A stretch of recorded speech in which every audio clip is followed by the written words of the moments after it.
Anong iniisip mo? Di ba sabi mo, wala ka nang mauuwian? Wala. Wala ka nang ibang mapupuntahan? Wala. Masyadong malaki ang bahay para mag-isa. Samahan mo ko. Ikaw yun ba yung gusto mo? Oo. Ako din. Miguel! Hoy, Doc Mix!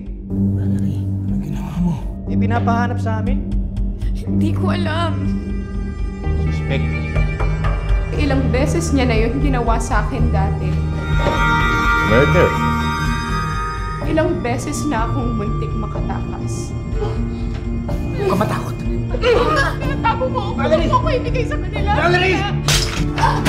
Tataya kong buhay ko para sa'yo. Please. Pangako, ipagtatanggol kita.